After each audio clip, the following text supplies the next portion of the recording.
We've done it. Savour it. Drink it in. It's first win of the season. Wants support. Curtis Fleming is there on the edge of the area. Fleming for Craig Hignett. Hit it, Higgy. Higgy hits the treble!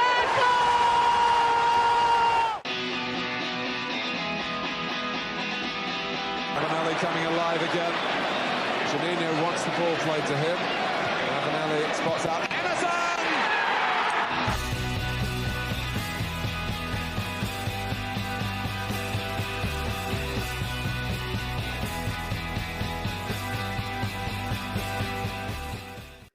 Hello and welcome to the Boro Breakdown podcast with Jonny, Dana and Tom. We're the Boro podcast that gives you all of your Boro match day chatter in a podcast. And yes, we have won a game. It's been 84 years. I've aged significantly, grey hairs, but we are here. Middlesbrough finally won a league game, and all things are rosy once again in Teesside. Guys, key takeouts now from the week. Obviously, we... You know, on Tuesday could have been the worst thing in the world, and on Saturday we're all jubilant and happy. Dana, what was your key takeout from this week? I think my key takeout from the week is that the bad, and I mean the rank bad, makes the good feel so much better. Because when the full-time whistle went yesterday, it honestly felt like we just secured safety from relegation. It was really weird, but it was that joy embroidered in relief that we finally clinched that first win. And you know what? I stood there and I was really, really proud of Boro because we won, and that was obviously the most important thing, but we had the performance to boot, a really good performance to boot, and just so happy that we could come on here and we can talk about a win, because it feels like it's been ages since the last time that we could get behind a mic and talk about a Boro win. So I'm so happy, so relieved, and hopefully onwards and upwards from here. Yeah, Tom, how are you feeling from the week? What was your key takeout? Key takeout is I'm just so buzzing to have had a normal Saturday back where, you know, I've been able to watch the AFL highlight show and match of the day afterwards rather than not wanting anything to do with football. Yeah, it was great yesterday to just get that result. And you know what, as well, that is genuinely more like it and more like what we want to see in terms of tactics. It wasn't perfect. There were passing moves I thought that were just like one ball off, really, but it was much better. Obviously, anything was going to be much better than Tuesday's game. It was pretty much rock bottom, so it couldn't get any worse. But it was such a turnaround, and you know, I've been waiting all season for it to click. I'm not saying that was it there. It, you know, certainly wasn't perfect, but it looked a lot more like what we had last season. Yeah, and for my key takeout, I'm just going to kind of go on what you were saying there, Tom, about rock bottom. I actually thought that first half against Sheffield Wednesday was rock bottom. I don't think that could get any worse than what we've seen. It was a really poor first half. The second half was a lot better, and we'll speak about it in just a moment. But I thought that if there's any turning points, I always feel like there's always a turning point in football where when you're in a really bad running form, or like you'll hit a peak moment when you're playing really well, and then something will start to change. And I feel like that was the moment. And I mean, it couldn't have got much worse, really, unless we got like someone sent off as well, and someone threw a season ticket at. Well, they can't really throw a season ticket with a digital ticket, so now they throw the phone at like Carrick or something. That would have definitely been rock bottom, or even worse than that. But yeah, that was definitely the case. But Saturday was just fantastic. When you know, to go behind, we played really well throughout the game, I thought, and it wasn't perfect by any means, but it was really good to get us back to winning ways. But we'll speak about Sheffield Wednesday now, because I feel like we have to, because I feel like it all builds into the performance on Saturday. And we made a few changes. Engel, Silvera, McGree and Coburn in for Bangura, House and Force, and Latte Laugh. Force and Bangura are injured and they're out for a few weeks. But it was Coburn's first start since Swansea in April 2022. So a long time. He has grown about 6 inches wide and in height since we've last seen him. He's absolutely huge. Joshy TRT Coburn now. But Tom, what were your thoughts on the starting 11? Because we had made changes. You know, you got to say, well, at least Carrick was trying to change things. But what were your thoughts on starting 11 in that game? I think Lucas Angle had a very difficult evening. He did, yeah. Obviously, that was more of an enforced change due to Bangura being injured, which was a shame because I thought Bangura looked really positive in that position, and provided similar to what O'Brien did yesterday. But then looking at the rest of the team, I thought it was a bold selection to include Coburn. I think there were a few calls that people did want to see him. Not as many as the hundreds of calls to have McGree in the team, and that was finally seen. Silvera's sticking in there, though. I didn't quite understand. I don't think it's unfair to say he's not been great in the first 7 games of this season. So, well, it would have been 6 up until that point, but I didn't think he deserved to start on merit. That could have easily gone to Jones or Rodgers, but It seemed a bit of a bold selection. Like I say, well, like you said, Jonny, Carrick was trying new things to try and get that result, and wasn't necessarily sticking with the same formula there. Yeah, and obviously the changes, the sometimes are beneficial and the sometimes aren't, and you can't always get everything right. But what was your overall assessment then? Because you'd think that changes will try and make improvements, but that first half, let's just discuss it then. What was your assessment? Mate, that was a turgid game of football. Whoever at Sky decided to put that as the televised game, like prime time Tuesday evening entertainment, must have been regretting it after about 40 minutes. Like, if they thought that Boro were going to offer something, then they didn't, because we were so devoid of quality and confidence. And I thought we were, again, quite passive. I think this season, Boro have been a team that wait for things to happen. And then when we inevitably got a goal down, we throw our hands up in the air and wonder why. But we're not aggressive off the ball. I feel like we are quite passive. And then when you see Lucas Angle getting cooked by Paul Valentin on our left-hand side, I think that's your reason why. And it was just a really dismal performance. I think that first half was as bad as I've seen us under Michael Carrick. It was really, really lacking any sort of quality. The fact that we basically stepped off Sheffield Wednesday, who are the worst team in the league, as much as we did, just showed how crap we also were at that point.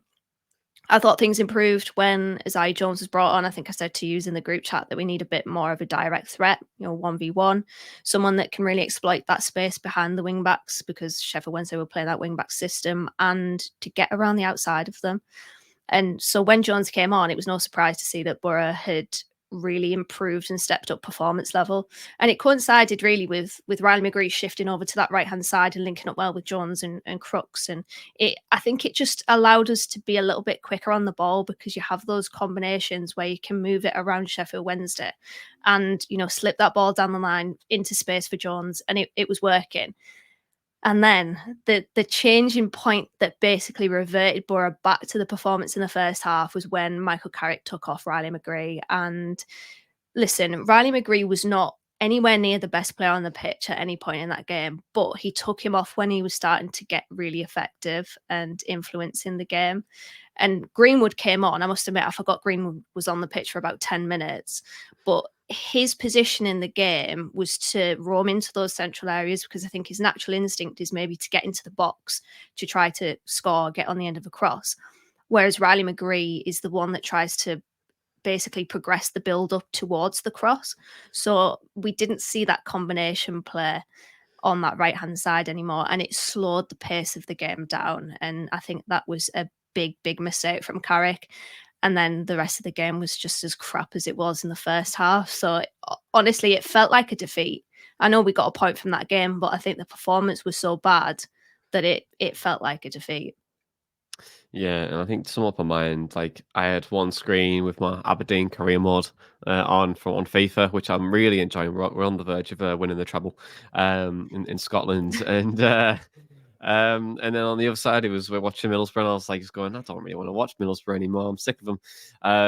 And yeah, that first half was dreadful. Of course, and I thought Engel was really exposed and got caught so many times, and I think he just needs a bit of time out. And look, I gave him a 5 out of 5, and we all make mistakes. And I'll said that we'd finish second. Hey, but at least to be fair, there is still time. I remember when Mark Baller and Dyke Steele came. and they were horrendous under Jonathan Woodgate, and then they got a loads better and under Neil Warnock. So there is time to improvements, but also the season is still very early. Top two is probably gone Taylor. I'll be honest, but you never know. Yeah, no, 100%. Yeah. Plus, you never know. 28 points. You never, ever know. But yeah, in that second half, a lot better. Our combinations were much better. We started to grow into the game. It was very much set up for me. We were growing into the game for us to get beat at that point because I thought we'd just go the other end and score, and that would be very typical Boro, and that would kind of show where we were at. And it was really frustrating for us to watch. But Tom, why do you think that game was just so low in quality? Like, what do you think? There is obviously a one positive, which I'm going to come on to in a second, but why do you think that game was just so low? Interesting. I think Carrick mentioned it in his post-match interview, and it was to do with confidence. We did not look like a confident team there. I think in our team there are some players whose confidence seems to remain consistently high, and they still will be trying things. I think Hayden Hackney's a great example of that. But as a whole, that team was not confident. I think that was really reflected in the display. However, that said, based on yesterday's result, I do wonder if that has shown that Carrick identified that problem within the Sheffield game and addressed it over the course of the week before yesterday's game. Because I would say that it's probably been a gradual thing, the confidence dipping that much. I haven't noticed it as much in other previous games, but that Sheffield game, it was plain to see. There was a positive though, Tom. There was more than a positive. You know it. I know it. The podcast listeners know it. Darryl Lenihan scored, Tom.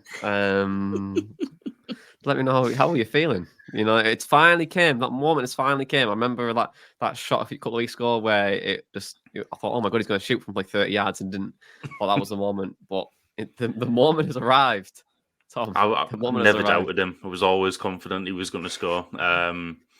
It's a shame Riley McGree couldn't have a shot on target that game to win me 400 quid, but at least that part of me bet builder finally paid off. Yeah. So does this mean that Lenihan anytime is still going to go on, or are we going to shift to a different player now? So are we going to go Vandenberg anytime, or are we going to go? That's not a bad show. I had Coburn anytime yesterday.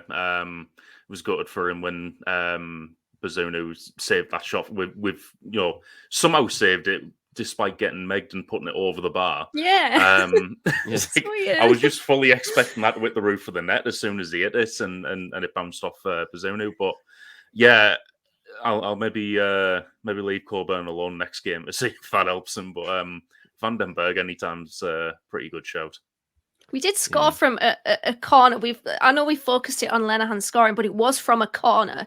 So are we now a corner team? Don Goodman. Well, set piece team. We try to improve things, I guess, off the pitch, and this could be the start. I mean, we could have said that in the first two corners against Southampton were absolutely horrendous. They were, yeah. Did you notice that there was like an ironic cheer when Lewis O'Brien came past the first man? Oh God! But we did score against. He was the one that took the corner against Sheffield Wednesday, so I'm not gonna give him too much stick for those ones against Southampton. Yeah, that's true. Yeah, that's true. But there is still a stat that still remains, Tom, and I think this could be a nice little bet for you for the next game. But Boro still yet to take the lead in a championship game this season. So, I mean, they concede first every time. So maybe Boro first goal scorer could be the bet to put on for the next couple of games. But just before we move on to the Southampton game, I just want to quickly give a shout out to our S66 and also our Boro Breakdown shirts. We are all kitted up today, and they're available for a very limited time only. So if you do want one of these glorious all and everywhere shirts, they're available for a very limited time only. Go back until next week. So if you want one, go and get one. If that's what I say. And then also some breaking news for you as well. We've been nominated. We're in the finals again in Football Content Awards for a second consecutive year for Best Football Podcast in the EFL. So thank you very much for everyone voting for us. We really do appreciate it. And if you do like this podcast, and if you've listened to a minute or 56 minutes, or you listened from the very start, do give us a vote. And you can vote by going to the FCA's website and then going into Boro breakdown. I think we've got a video, Dan, if you don't mind quickly showing it in just a moment. But yeah, how to vote, and also you can vote for us on social media as well. It's split 50-50 between the votes on the website and social media and the judges as well. So we really do need your vote if you can do that as well. So Dan, if you don't mind showing the people how to do it. Go on. Yeah, the videos for the nominating, we'll have an updated one for the actually voting for the finalists, because I think that's just a little bit different, but basically the same. That you go to the Football Content Awards website and head to the best podcast in the EFL. We should be listed this time. You had to fill us in last time, and yeah, vote for us there. So hopefully we can go one step better this year and place. That would be fantastic. Yeah, see, it only takes a minute to make someone's day, and you can make our day by just voting for us in that Football Content Awards as well. But let's talk about Southampton then, shall we? Because we finally won 84 years later. It's taken a minute, it's taken us time, but goals from Riley McGree and Jonny Howson gave Boro all 3 points.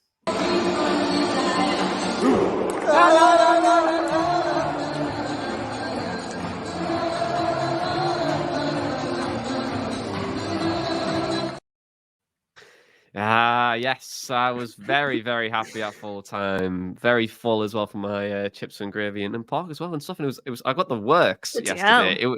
It was like, honestly, it was like a mountain of food, and I felt From the Mackem? so I felt so ill Classic. after that. I was like, oh my god, I'm so tired. But with the Boro winning, sure did wake me up. But guys, it's our first win of the season. We can finally talk about a win. Let's get our general assessment first. Dana, come to you again. Overall assessment, how would you feel? Elated that we won, and as I said at the top of the show, that performance was much better, much better. What we really wanted to see from Boro, what we hoped to see at the beginning of the season, you could see within the first 5 minutes what our intent was towards that game. I think we had Isaiah Jones really high on the right. We had Lewis O'Brien was quite often the spare man on the left in parts of the first half, because we saw a return of the 3-2-5. And I texted you guys, didn't I? And I said 3-2 effing 5, mate. I could cry. Except my autocorrected effing to ducking, as it usually does. But I was so happy to see it, because it works so well. We'll get onto that a little bit later. But I thought Jones was terrific in that game. He really was. In terms of his attacking, his final ball was really good. And his combinations, a lot of the time we actually had a bit of an overload on that right-hand side, which I don't think we've seen, because we actually had that width. And the width has been missing this season, because we've had our wide players come narrow and attack that space centrally, whereas I just don't think it's really been working for us. So it was really good to see that Boro were moving the ball quicker, because we had the option to play those nice little combination passes between Crooks and Vandenberg and Jones on that right-hand side. We had the option to then switch it on the left, because Lewis O'Brien was in that space that was opened up by Riley McGree doing his thing and playing that Riley McGree role that we're now going to call it. And it was just so much better. There's stuff to say about Southampton as well, but who cares? You know, we were much better and much improved performance, and just so happy. That goal before half-time as well really was the perfect time to score, because I actually thought when we conceded it was rather unfortunate, because we were the better team at that point, in my opinion. And it was just so good to see that we'd scored before halftime, because I think that really lifted us going into the break. And then, yeah, to get that penalty from Howson and him doing the gritty as well. I mean, we are all just absolutely buzzing, aren't we? And that's another thing that just makes you smile. 35-year-old Jonny Howson making his son really happy, doing a fortnight dance. Who would have seen that coming? Yeah, it wasn't on my bingo card this year, was it? No. Definitely not. You know, I thought it was like one of those things where when you play like pro clubs, or you're just playing FIFA anyway, and someone scores and you just do like a random, you allocate a celebration to them. Like there was kind of like one of those moments. I felt like someone took icon control Roy of him. Keane doing a dab. Yeah, exactly. So just like it felt very odd. Well, Tom, let me hear your thoughts on the game and the overall assessment as well, because I'm assuming you're going to be delighted here, but this is where you say no. So, are you delighted or are you not? Oh man, I'm buzzing with it. I really kind of echo what Dana was saying there, that we were the better team even before Southampton scored. It was very unfortunate. Obviously, came from our mistake playing out of the back, and it was kind of really gifted to them. But I was really unimpressed with Southampton yesterday, just as kind of a starting point on that. But in terms of our performance, it was much better. We didn't look like the same team that played on Tuesday. I was not looking forward to seeing Lewis O'Brien at left back before the game. Because I was just like, we've got this great centre midfielder, we're not kind of like utilising his actual talents and stuff, but he did so well. I mean, I can't really say many people in the team didn't do well, if any. I do remember in the first half before we scored, I was talking my group chat to me mate at work, and I said, "There's more goals in this game, and we're going to get them." And the typical reply from them was like, "I wish I had your optimism," and stuff like that. But you could see the game was going that way. It was going that way before Southampton scored. They never really looked threatening afterwards. And although I will say I was a bit nervous and tense towards the end of the game, where we were pretty much heading everything out of our box. But yeah, it looked like it was only ever going to go one way. And one thing I did really like yesterday, not necessarily that from the team, but the fans were getting behind little things so well. Like you could expect after the run we've been on for the Riverside to be a little bit toxic, but after some of the passing plays we were doing, just kind of like little things like that, maybe defensive clearances and stuff, people were getting behind it, and there was like a longer than usual applause and cheering and stuff. I feel like that must have boosted the players as well. Like I said earlier, the Sheffield Wednesday game looked like rock bottom in terms of confidence, but we did seem to grow in confidence throughout the game yesterday, and I would probably say the fans had a small part to play in that as well. Yeah, definitely. I think that the positive reinforcement's always a good thing. I mean, like, not being funny, but if you call someone a wanker, they're not going to do the best things, are they? Let's be really honest here. Like, let's be honest. Like, it's not going to be you're not going to do a lot, are you? So, but I think that positive side definitely does play a part. But Tom, I just want to go back to what you mentioned there about Southampton. You weren't impressed. They've now lost 4 in a row, and sliding down the table. There's a lot of eyes on Southampton this year. But what made you like not so impressed with them? They didn't ever look like they were likely to do anything. I thought, other than the goal, which we gifted them pretty much, they never really looked that threatening. When they were getting on the ball, yeah, it took a while to get it back off them. They are generally good in possession, but that's it. It's like they were playing a game of keep ball where that is the only objective, because they were keeping the ball well, but they weren't ever looking like they were going to go forward and threaten. I was on a Southampton podcast earlier this week, and we were talking about the game. The Southampton fan was saying, in possession, a lot of our players look scared. They try and give it to other people to do something with it. The fans are getting on them. And I was like, oh, this is sounding familiar. So by the end of the thing, and he was asking for predictions, he said we were going to beat them. I also kind of did that my score prediction. But I was also thinking, you sound in a very similar situation to us at the moment. Sounds like it could very easily be a 0-0 game. Both teams just cancel each other out and be a shocking performance. But fair play to us, we picked it up and they didn't. And it must be a bit of a frustrating time for their fans now, because something Martin said on that podcast was that first game of the season where they broke that £1,000 pass record. £1,000 record. They've lost James Ward-Prowse and Teller from the squad since then, and apparently they've just not looked the same. And like I said, they just didn't look threatening yesterday at all. Yeah, and yeah, I remember seeing all those pages on Twitter as well saying they've had like 900 passes. The centre backs have been doing somersaults and they're doing something with something, and they look great. And I was like, did they? Like, I just thought they were absolutely rubbish. And I don't know what it is with Russell Martin's side, and I'm just not on board with it.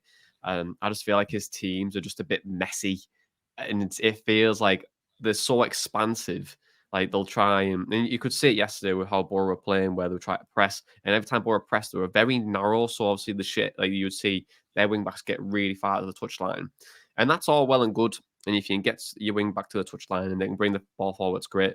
But where does the ball have to go? It has to go narrow at some point because you want to try and score. And then Boro had the bodies already in there and recovered quite well. So it was like kind of like, well, you're just passing sometimes too far wide, slowing the game down. And it's just pass side to side, no real intent, and they're just not really creating much. And if I was Southampton fan, I'd be really frustrated by the way they've started the season. I think there is quality in that side. And I was looking at the team yesterday. I was like, wow, this is a team that is really underperforming, and I don't know what it is. I just don't think he suits. I just don't think he suits Southampton at all, and that may be a bit too early for me to say that. They might get it right. They might grow in confidence. They might do a lot better things towards the end of the season. They're a good team. They will be up there, but I just don't know what it is. I'm just not all in on Russell Martin at all. Like not at all. But I'd be keen to see what you think, Dana, as well. Like just like Southampton as well. Like just I don't want to spend too much time with it, but they didn't wow me yesterday, so I don't know what you think as well. They didn't wow Tommy either, so I'm assuming you'll be in agreement. No, I thought they were limp. When you look at their team, there's no significant strength. And we were talking last night about them. Their passing patterns are a stylistic part of their stylistic makeup. They weren't even really dominating possession yesterday either. I thought that I was going to be bored by Russell Martin's dance of 1,000 passes, like Clive said on our opposition insight. But I didn't really see that. And yeah, I think, and I said this to you yesterday, I think that maybe what Russell Martin will want and the time that he will want to really integrate this journey is at odds with the expectation that Southampton have. Like the last time that Southampton were in the championship was, God, it was 2012, wasn't it? When Meruem Zamama put that free kick past them.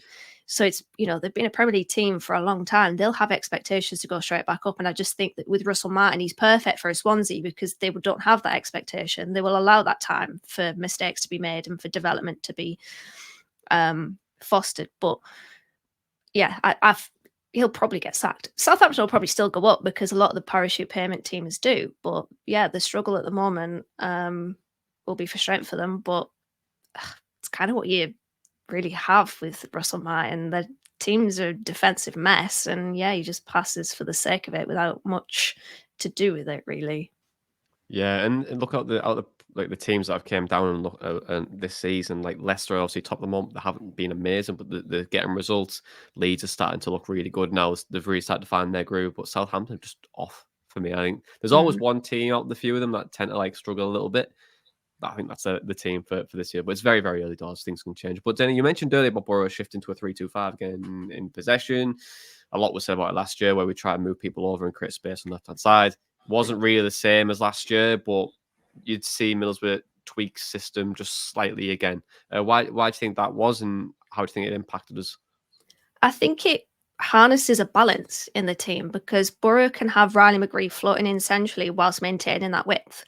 And as I said previously, Boro have changed tack to have their wide players move inwards and go centrally, except they're moving into a condensed area of the pitch. I feel like if you want a winger like Silvera, for example, who stylistically is going to cut inside and try to shoot, then I feel like you need to balance that with actual width. Somebody that's going to go out on the outside of a fullback and deliver a ball into the box from the byline, be it along the floor or lofted into the box like we saw with Jones yesterday.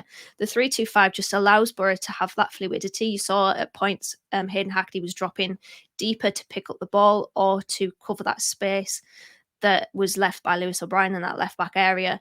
And it really complements the movement of the pieces of the jigsaw, really, I think. And I was really sad to see that Carrick did abandon it. A few people have said that why is Carrick sticking with the same way of playing as last season? Well, he hasn't. He did change. And I think that's been one of our problems because the 4-2-4, what we mentioned a couple of podcasts ago, I think he's trying to maybe bring about this defensive solidity, but because we have the four defenders, the two midfielders, and the four forwards, those four forwards, they're quite narrow. So we didn't have the width. We had Lucas Engel put on the brakes and get a nosebleed whenever he went past the halfway line. It wasn't working. I think that was very clear to see. But with the 3-2-5, I think it just, I don't know, it just works. We can have the width. We can have the central threat with Riley McGree and the strikers. And I was really happy to see it yesterday, geeking out on the 3-2-5, but it's something that worked really well last season. Yes, we have different players, but I don't think we should have fully abandoned it the way that we did. So hopefully we can see it continue, because I just think it brings about this real balance, and it works, and it worked yesterday. So I was happy to see that. Yeah, it's just that nice 5-5 balance in it. You know, 5 players going forward, 5 players sticking back. It kind of gives you that Yeah. solidity that you need. But Tom, you mentioned something on group channel. One you kind of share here, but like defensively, we've seen a slight shift yesterday, especially on goal kicks. I know we do love a goal kick on this podcast because it can tell you a lot about a player. But what did you see yesterday, and how was it effective? Yeah, I thought this was interesting. And I don't know if this was a change specifically for Southampton or whether or not we're going to adopt this more going forwards. But we seem to be setting up in a bit of a 4-1-4-1 for goal kicks. And the way we were pressing would be Coburn obviously going first. And then behind him, you had Jones, Crooks, Hackney and McGree all pressing up in a solid line of 4. And you know, trying to prevent them really from playing out from the back. So it's going to be interesting to see if that carries on. And something else I noticed as well was our kind of pressing in general was much better yesterday. It did seem like whenever a Southampton player had the ball, especially in our half of the pitch, it took us, you know, between 1 to 3 seconds for someone to get there and start hassling them, which I don't think we've seen in the previous games. I feel like there's been a lot of standing off, trying to play facing the ball in defence and pretty much inviting the pressure on, which hasn't worked. But in terms of the pressing, we were winning the ball back, at least in my opinion, a lot more yesterday than I've seen in previous games. And then finally on a defensive aspect, I just want to point out that I absolutely love the tactical foul from Hayden Hackney when Southampton were going to go on a counter attack, because it was such a blatant cynical foul in their half of the pitch, so it wasn't preventing goal scoring opportunity or anything. But I love to see a good old fashioned like Adam Clayton style tactical foul, just to stop the momentum in a game. Yeah, it's a nice little rugby tackle. It's always beautiful to see. I mean, it wasn't very rugby-esque for Hayden Hackney yesterday, but it was still good. It's always part of the game. And I think just what you were saying there on that 4-1-4-1, Tom, I think when the game was getting played outside of the goal kick, Boro were definitely in that 4-2-3-1 shape. It was very much narrow as well. We were trying to occupy those central areas, and I think central areas is the key part of the game yesterday. We won that midfield battle. We were able to turn possession over, try to get forward, create, like really amplifying and getting ahead of their mistakes. And we were able to really be much more assertive in the game. And we've said about this in the last few episodes. We just need to be more assertive in games. We need to start pressing as a unit. Everything that you kind of want from a team. And we did that really, really well yesterday. And it was just good to see. And I really do like that 4-1-4-1 formation. Will I see it in the future? Who knows? But you know, it's nice to kind of have those different types of shapes and have the protection and balance when you are without the ball. So hopefully, when we start to turn things over, we have the bodies in the central areas to really take advantage of those, especially against those teams that play very, very wide. But yeah, we'll soon see from that. But Tom, we're on about like things clicking and people's pressing as a unit. It was 7 out of the 11 yesterday. Were at the club last season. Obviously, I'm going to exclude Coburn from it because Coburn was out on loan. Dieng, O'Brien, and Vandenberg were the 4 new players. Well, I'm going to say new for this point. But we've been talking about waiting for it to click. Do you think like the familiarity of having those players, or 7 out of the 11 yesterday, or well 8 if you want to count Coburn, being at the club yesterday, really helped make that transition or that moment for us to click? I mean, I don't know. I don't think any of us would know without kind of being part of that dressing room. But what I would say is that the players added to that formation now, all. I mean, everyone played well yesterday, and they are no exception. I did feel more comfortable with McGree and Jones being the attacking midfielders. rather than say like Silvera and Rodgers or any of the new players. That's not necessarily a knock on them. I don't know why the feeling was that I felt more comfortable, but it did seem more familiar. And I mean, we haven't even got to the praise and place yet, but Jones was outstanding yesterday and looks like he's getting back to his best and doing what people want from him on that right hand side. Yeah, I would say it's possible that they could have helped the newer players through it. There was a point on BBC Tees, I think, where they said we were playing more players who hadn't played together in the first few games, and it was no surprise that they looked like they'd never played together before. Whereas there were more yesterday, so that's certainly a point I can see, and there probably is a case for. Yeah, and just drip feeding these players back in and trying to get things to work. Because yeah, there is talent in these players. It's trying to get them back in the squad and trying to get but also it's trying to get the best players out on the pitch. And when can we utilize everyone collectively? And it'll change for each team because each team has different weaknesses and different strengths as well. But then Lewis O'Brien at left back yesterday, and I remember you saying on our lowdown video of Lewis O'Brien. We will play him in a different position that won't utilize him effectively, and he's playing at left back. So I want to revisit that. How are you feeling about that? Yeah, I did say that, didn't I? I was like, I really hope we don't underuse, excuse me, or misuse Lewis O'Brien. Yeah, when I saw that leaked team from hell on Saturday morning from Phil Stamp, Berwick Hills Boro, I thought, oh my God, I'm going home. I hadn't even left home yet, but it's like I'm going home because it was Lewis O'Brien at left back. And I thought, I don't really want to see him there. But to be fair, he was effective there. And I think I can see why Carrick would put Lewis O'Brien at left back because he's a very technically gifted footballer. He's someone that can carry the ball. He's someone that can offer something defensively. Listen, he's not a left back. So at times you will see a few defensive frailties there, like we saw with the first goal, I think. The Southampton goal. But I thought he was good yesterday at left back. I still don't want to see him there long term, but to be honest, he was effective because he was that spare man and he was picking up that space that Riley McGree was basically leaving him. And he's just good on the ball. Like technically he's good. I think his touch is decent. As I said, he's a good dribbler, good ball carrier. He's a foul magnet. We've already seen that already. And I think that providing that option, and to be honest, I think with what Carrick had probably told him to do is get up the pitch.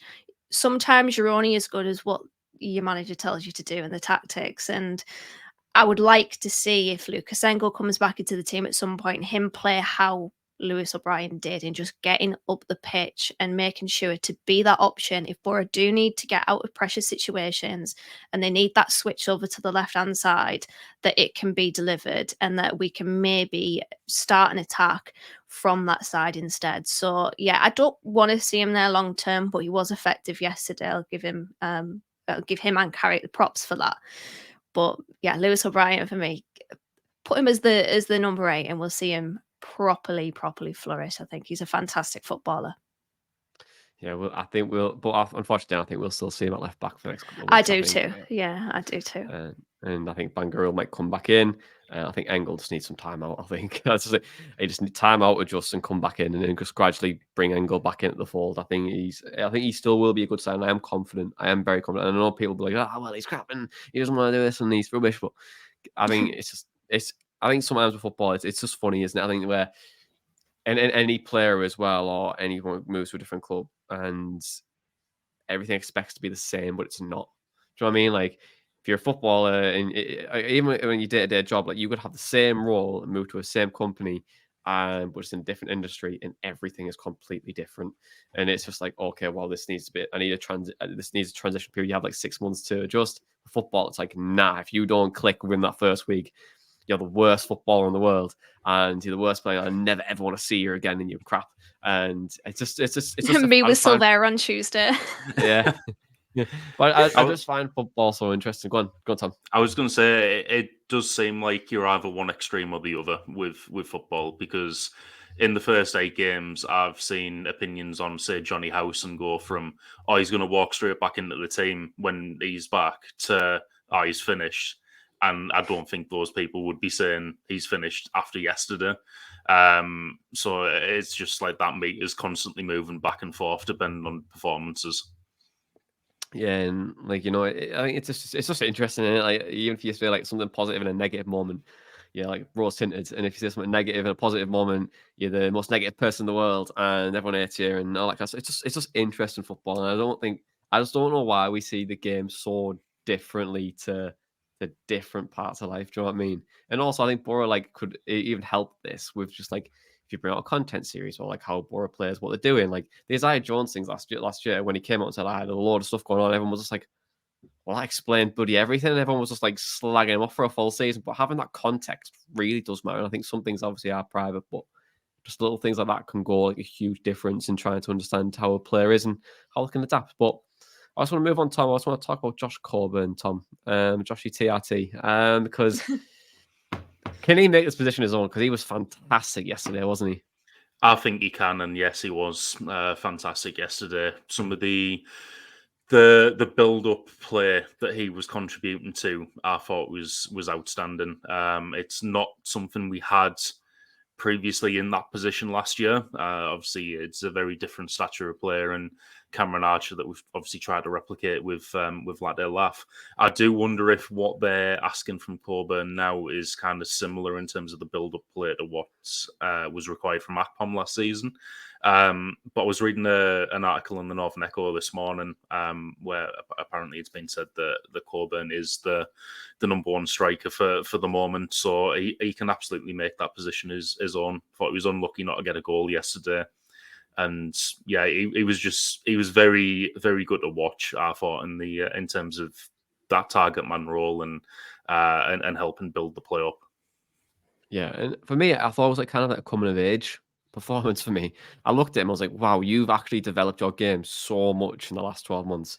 And he was less raw than what we've seen previously. And the little things like he was trying to like peel players off, and he's like elbowing somehow a belt the next week, and I think just the game against Sheffield Wednesday where it was a nice little nudge on the centre half, and he went flying. It was very much Sol Campbell slide tackle esque, where like it's flying off the pitch, and it was just great to see. And I don't want to overegg him because it's very early. He's very young, but from the 90 minutes and the game against Sheffield Wednesday, I thought it was really bright, really positive. Brought everyone into the game what you want him to bring in. Can we just get a partnership going with someone else in the team? And the game of what I can't remember a little bit last year where Crooks played that position where Colburn's doing now before Arch came into the team. Quite similar. But I think he's doing a much, much better job. You can kind of see he's a proper striker in that front. But in terms of partnerships there, like Coburn, Crooks, the front four really did work well yesterday, to be honest. I thought they were really, really good and effective. But can you see this being the front four for the foreseeable, or would you like to see us make just some like nice adjustments and refinements? No, I would keep this the same because now that we've landed on a formula that got us the win, and not only got us the win, but worked in terms of performance, I think it would be a bit daft of us to abandon that. Obviously, in terms of the team as a whole, there's a question mark over Rav van den Berg because he went off injured. But I think in terms of that attack, you keep it relatively well. I think you keep it the same. A point on Crooks as well, by the way. You mentioned the word effective there. I think Crooks was effective as well. He's got a lot of criticism over the past couple of weeks. Well, pretty much since the start of the season, to be honest, and probably before that too. But I thought that he was really effective in just linking up and dropping deep and moving to that right hand side when need be, just to provide a passing option for Crooks and Rav van den Berg when they're combining. And then on Coburn as well, the way that he won that penalty, what on earth was Howard Bellis trying to argue? He literally pulled him straight down. Like you've literally got a lot of legs to stand on there. Howard Bellis, by the way, in my opinion, still plays for Burnley, plays for Southampton, probably plays for Leicester, also Bournemouth and Crystal Palace. I also feel like if you play for Crystal Palace, you play for Fulham. So Howard Bellis is one of those players where I'm like, you play for like every single team simultaneously. But anyway. Yeah, on Howard Bellis as well. I remember when he was under company and he struggled so much. It was his first loan. I was like, wow, like you need a lot of work, my friend. And he was young, but he came and he obviously did so well last year. But I always think that he just needs more to his game. Like I feel like he got bullied off Coburn yesterday. He got bullied, and it was frustrating. I think I'd be very, very frustrated if I was Southampton fan on that front. But on a defender at our side, Tom Rav van den Berg, I thought he was excellent yesterday at right back, but going off injured. Also, we don't know what's happened. So he hasn't anything. Nothing's been confirmed yet by the club. But do you think it'd be a bit of a blow to lose Rav van den Berg? He looked brilliant yesterday. You know what? Yeah, I would say so. I think, given how bad the performance has been as a team for the start of the season, I think he's kind of gone under the radar a little bit in terms of his performances, because he's never been one that's been singled out for being bad or anything like that. But he's already coming on leaps and bounds, I think, in terms of how he's fitting the team and developing. He seems to have that very, very good knack of winning defensive duels. He just seems like no one can get past him at times. I thought he did excellently against Ryan Fraser in the first half. And yeah, I just in terms of that right back position as well, you'd want someone in there kind of emulating what Tommy Smith did last season in terms of getting up and supporting the play on the right. And at first, I said it on the last podcast or the podcast before, it didn't look like he was going to be the one to do that. Didn't think he looked like a fullback. Yesterday, he proved me wrong on that. Very happy to be proven wrong on that. He was getting up in support. He was doing very well in terms of the combinations on the right hand side. But yeah, I think every time I watch Van den Berg, he looks better. So I definitely don't want to lose him from the team for any extended period of time. Yeah, I think you were saying there, Tom, all the strengths that he has and how he reads the game was really, really good yesterday. And for a 19-year-old as well. And he's younger than Josh Coburn, which is insane. And I just think he just reads the game brilliantly. His defensive rate was good. I don't mind him on that right hand side, and because you can learn more when you're on the wide in wide positions, and then you can slowly start to come more central as you get a little bit older and more experienced. And I feel like he will do that. I think you could sell him on for millions. I really do. He's got a lot of talent, and fingers crossed. And I won't overrate it because I think you can make one mistake. Like he did against Huddersfield, and he was the worst thing in the world. But now it's now a very positive thing, and yeah, just looks really good. We'll be ashamed to lose him now. So hopefully, fingers crossed, Boro can come out and say something, and we can kind of address that. But Tommy Smith came in second half, played decent. I think everyone played quite well yesterday. So it was overall really positive display. Absolutely buzzing. First win of the season. I'm so happy. So well done, team. We are all very happy. For questions, it's time for your podcast questions.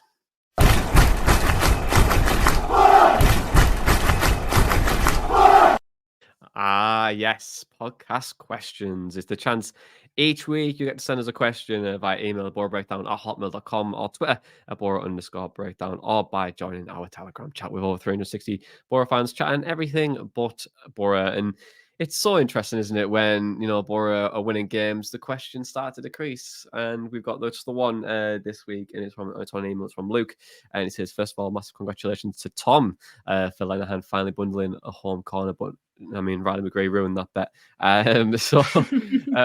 But it says, with Matt Clark returning and McNair always looking better as one of the three centre halves, is it worth trying out a back five?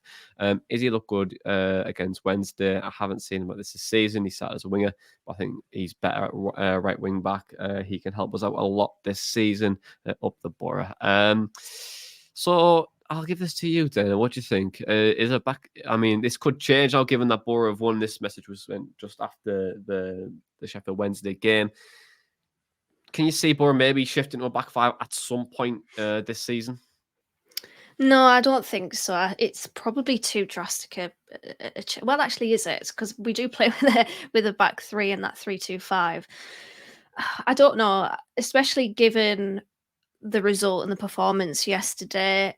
I don't think so. I think Boro have got a good thing going at well. Hopefully, we hope that they've got a good thing going with the system that we implemented yesterday. And I don't really want to see from a standing start because we do play with a 3-2-5, 3-2-5, a 4-2-3-1 from a standing start. It then becomes a 3-2-5, but from a standing start, I don't necessarily want to see that three at the back. So, yeah, I get the point about like personnel. Personally, I think that Jones should be a winger. I know that previously he's played as a wing back. Arguably, his best football came in that position, but I do want to see him as a winger, just so that he can let the defenders defend, and then we can see Isaiah Jones in those high areas, hopefully get into the byline like I saw Dealey wanted, and getting the ball in the box. So, yeah, and the thing with Matt Clark as well, yes, he is returning, but he hasn't played for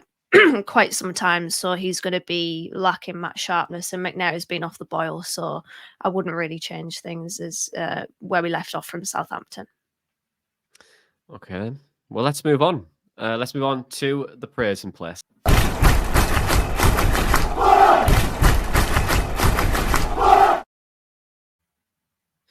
Ah, yes, the praise and place. The praise and place is the place where to give praise to a player, a coach and staff, our Boro breakdown shirts, and much, much more. But who's going to get our place in the praise and place this week? Tom Green.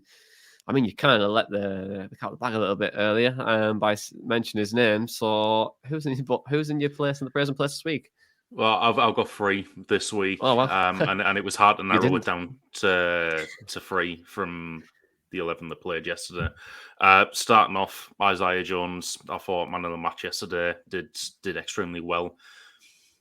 Like I said, back to his best or close to that. But one thing I would like to kind of point out is the improvement in his crossing. I thought, I think it was last season, maybe the season before, where we were kind of discussing it and we were like, he has a very awkward crossing style and doesn't really get it off the floor. Didn't see that at all yesterday. I thought some of the deliveries he was putting in were pretty good. And in terms of the build-up as well, I do remember in the first half, I think it was Coburn kind of nodded it down to him, and he pretty much volleyed it forward for McGree to run onto. And it's not what I'm used to seeing from Jones, so I would say that's a definite improvement in his game. And then the other 2 I would like to mention are Josh Coburn and Rav Vandenberg. Coburn, I thought, extremely good yesterday in that target man role. Love watching a target man in football. Jonny, as you'll probably know from playing with me in 7-a-side, I just thought he did so well. The link ups with the other attacking midfielders were great, and like we said earlier, he can definitely make that position his own. And it's a slight change to the system from last year, but it does seem like it would be a positive one. And then Rav Vandenberg, like I said earlier, just looks better every time we see him play. Really hope he's not injured for any extended period of time. Yeah, absolutely. The good 3 there, Tom. I'm going to join you with 2 of them. I think Coburn and Rav Vandenberg are probably my nominees for this week. But also, and just to move away from Boro for a minute, I actually want to say what's in the present place for me is I went to the Lionesses game on Friday at the Stadium LA, and it was so good. And I just want to say it deserves to be in my present place. Like, the atmosphere was mint. It was really nice to like kind of see like kids with like the parents, and they're just like kind of saying like, "What does this mean? What does that mean?" And like Mary Epps got the ball right for a goal kick, and she got a standing ovation, and like everyone was like screaming her name, and I was like, "God, that's just so nice, isn't it? It's just so nice." Girls are mint. That's why. Yeah, and it was really nice to see the team as well play, because I've never seen them live before in terms of obviously like in person, and like just like the shape and the tweaks, and it was just a really good game standing in. And yeah, just wanted to give him a little shout out because I just really enjoyed the experience, and I'm 100% going again and to watch them because yeah, it was really fun. But Dana, who's in your praise and place this week? Well, firstly, I love that, Jonny. Get on board with the Lionesses. They're just mint. The girls are mint. But in my praise and place this week, you've mentioned it about Coburn, but I haven't, so I'll do my duty too here. Yeah, some of his link-up play and hold-up play to shield the ball from, a championship winner last season in Taylor Harwood-Bellis with such ease and poise and confidence, and to bring others into play from there and progress Boro's attacking moves, I thought was excellent. It did feel a little bit, Jonny, like a coming of age performance. We don't want to go too big, of course, but it's good to praise players, and we haven't had a lot to praise recently. So I think Coburn's performance was really good. I enjoyed it. Jones, again, like I mentioned at the top of the show, I agree on Rav van den Berg. His composure on the ball is really good, and I think his defensive moments as well are good. Like, this is someone that's just recently turned 19 and is playing for the Netherlands under 21s. Like, there's something about him, and I think Boro fans knew that because of the names of the clubs that were linked with him prior to him signing for us, but we're seeing it now. And yeah, I like Rav van den Berg, and so 3 players in the praise of place there, and I'll put Matt Crooks in there too, because as I said earlier, I thought he was effective, and given the fact that he's been the victim of some stick and criticism of late, I just want to put him there too, because I absolutely love Matt Crooks. His face fell off my wall, and it went in the bin actually, but I took it out, and he's there, the big beautiful tree. That's nice. I mean, welcome back, Matt Crooks, to the fold. I'm glad you made out the bin. To be honest, Yeah. will soon be on the Christmas tree very soon. It will. Give it a few weeks. Well, let's. Well, all the praise, and I'm assuming everyone's going to have a lot of praise for different players as well. So do let us know who's in your praise and place as well. But let's move on to Bradford now, because the last time Boro and Bradford played each other in the League Cup was in 1984. It was in the 2 legs. And Boro won 2-0 in the first, and then drew 2-2 in the second. But if we want to talk about Bradford right now, because it's no longer 1984, maybe could be in some weird time shift. But they were the 4th lowest scorers in the league prior to yesterday, where they beat Newport 4-1 away from home. They're unbeaten in 6. They've won 3 and drawn 3. And also, we played them in pre-season. Remember, we drew 3-3. And everyone was up in arms. And you'll notice 3 former Boro players in there as well. Richie Small, with Brad Halliday, of course, who didn't make a first team appearance, and also Elliot Venice's favourite player, Sam Stubbs, which is someone who has listened to this podcast many moons ago. Elliot said that Sam Stubbs was going to make it through, be the breakthrough star one season, and then got shipped out about a week later to like St Mirren, I think. Was it St Mirren? But yeah, some Scottish team. But yeah, he went out there, so never played for the Boro. But they play in a 3-4-2-1 shape, like to counter attack on that right hand side. They like to do hold possession when they can. Makiu's side, they are trying to be assertive in that midfield area and try to compact the midfield, especially with that 4-4-2 in midfield. It's very much a box midfield, which Boro have struggled against in the past. But predictions time. Tom Green, I'll come to you. What is your prediction against Bradford? Because cup. Obviously the last time Boro were in this position, they went on to win the League Cup, and this 20-year anniversary. It's written in there. Written in the stars. I really want us to play the same team that started yesterday against Bradford, and really kind of go for some consistency. I think one change I can probably foresee is Glover coming in place of Dieng. Don't want to see that, but I just feel like Glover is going to be our cup keeper and get the cup game, so I can see it happening. If we do go with that strategy and try the same 11 that started, injuries permitting, then I think Boro win that 3-0. Wow, bold prediction. Very bold. Dana, what are you going to go for? Any predictions about the team, scoreline, moments? You never know. Well, I'm going, so there will be egg mayors on the bus. Egg mayor Sarni's on the bus, much to Jonny's dismay. I agree with Tom. I think to keep the same team would probably be the best move, but I don't see that happening. I just think a little bit of consistency and regularity will probably benefit Boro here, even though it is the cup and you can obviously make changes quite easily. I would like to see Latte Lath and Morgan Rogers be integrated into the game off the bench and have enough time, because they've obviously missed out of late. So it'd be good to get them back into it, albeit not from the start.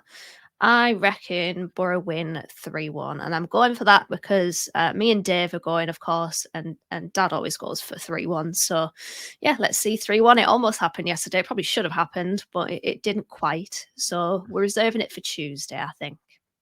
Okay, then. Well, disgusting behaviour, taking egg sarnies on a bus. Grow Disgusting up. behaviour. No, I'm not growing up. You know what? It's disgusting. And No, people that were I'm with coming at Dana me. on this one. No, Egg no, sarnies are the I'm not best agreeing with smelling this. thing on the bus, and I can back that up from the Man United trip. How dare you? How dare you? How dare you? Disgusting behaviour. And people at me saying that people do like deserve egg sandwiches on the bus and in the car. Go away. Not happening. Especially if you dare to bring an egg sandwich in my car on the way to Anfield for the Oh, I FCA. will. You are I will. 100% getting kicked out of my car. I will happily throw you out the window. I'll get Matt to do it anyway. Don't bring Matt so- into this. No, he will agree with me. I hope he does anyway. If he does, we're not going to have a graphic designer for much longer. Sorry, Matt. Matt's just in his house now. It's like, well, oh my God, he's talking to me through my TV. But Hi, no. Matt and Liv. Hi, yes, hi. But also no to egg sarnies. I'm sorry. But my prediction is going to be I'm going to go 2-0 Boro. And also, if a Boro player is watching this or listening, we clip it up as well. But if we score, I want us to run over to a corner flag, to take up the corner, and then just celebrate like that. And just like with this, hey, like that. That's what I want. I just want a celebration like that. It's old fashioned, but I think we need to bring these celebrations back. You know, Get the the Roger one Miller arm up. going. Yeah, like the one arm up, the other arm up, both arms up. You know, the corner flag. It's just missed. None of these gritty celebrations. The old-fashioned ones are missed. Anyway, right, I'm going to round this off because I'm going on a tangent. But Boro are up and running. It's the first win of the season and only 8 points off the playoffs. And we're off. Up the Boro breakdown.